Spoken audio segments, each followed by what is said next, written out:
Peterson with Peterson Electric.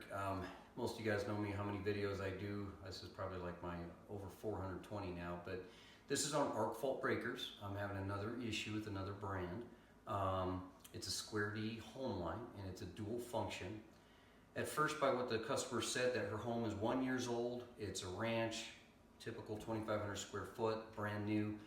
I'm thinking in my head, it's not a treadmill, it's not this or that, and it's a dishwasher. Newly wired, so down below here, I'll show you real quick. He meets newer code on this. We got a pigtail cord, Article 422, accessible right here.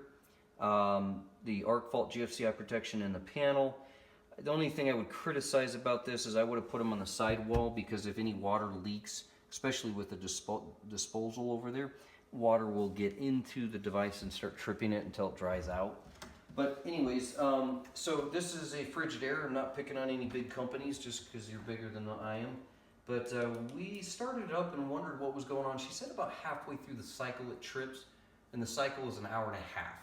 So let's go up to the panel and I'll show you what I found. First of all, I want to say that when I do my diagnostic, I do a Fluke IR infrared. This is typically about an $800 meter. And it's probably one of the lower versions, but it takes pictures of it, and I can download the SIM card, and I can also email pictures to people if I have to. But this, on the thermal gun of it, is really such a great item to use. And I won't turn it on because it takes forever to boot it. But I was reading 107 degrees on the arc fault dual function GFCI. So as I read through the panel, first of all, the outside temperature today was pretty hot. We're in 100 degrees in Colorado, and we're right around September right now. But these breakers up here were all jammed together. So the whites are your arc faults, the purples are your dual action, and then these are your generic ones. Well, these generic ones were running about 90 degrees. These guys starting from here on up were 107 all the way up to 102. Okay, so the funny thing is this one was the one that was tripping circuit 13 for the dishwasher. First of all, the panel is labeled correctly. We checked that. Second of all, we know that our disposal's right here. If I had a refrigerator here cycling all the time on a warm day next to a dishwasher running all the time, then I would be wondering, are they competing with the heat next to them? Now, your twin breakers do tend to trip in your quads because of heating up, so I'm careful not to put my AC next to my range. Of course, you can put your dryer there because your dryer doesn't run as much. But this lady here is a single gal, no kids, so she's not running the dishwasher crazy. So in my head, I'm running through all these scenarios. First of all, checking the panel to make sure there's no loose connections. Everything was fine. Checked out underneath the dishwasher, the connections to the pigtail cord, all the way through all the splices from the dishwasher through that disposal and then back here to the panel. Nothing. Completely nothing going on. So what I finally decided to do is I'm going to rob Peter to pay Paul. I don't want to come out and just change parts and charge her 75 bucks for a dual function breaker. I basically want to go and say, okay, my disposals had no issue. It doesn't run all the time. It's like a garage door, on, off, done. So I basically took and the dishwasher here, I moved it down, but I traded out the disposal breaker for the dishwasher. So my disposal's in the same spot, but now it has my dishwasher breaker, and my dishwasher breaker is down here. For one reason, I wanted it to stay cooler, just in case it is getting warm next to this other breaker up here, which is going to be the laundry and the garage. But the garage isn't really doing a lot in the laundry, it's just lighting. So bottom line, we're going to have that space here for that displacement of heat, and we're going to see. So if this thing starts tripping, guess what? This is my disposal breaker. There's nothing wrong with it. I know now, possibly, it's my dishwasher. Without trying to change parts and figure that out and charge her, I can use her own parts to do that. And now my disposal right here will be the one, if this trips, well then I know my disposal wasn't tripping the other breaker, then I'm possibly thinking it might be a breaker. Bottom line, on these kind of calls, we don't do warranty calls because I didn't manufacture the part. And the other side of this is that I want to see with their own equipment what's going on. I also didn't see anything in the bus bar that looked like it was kind of getting crispy.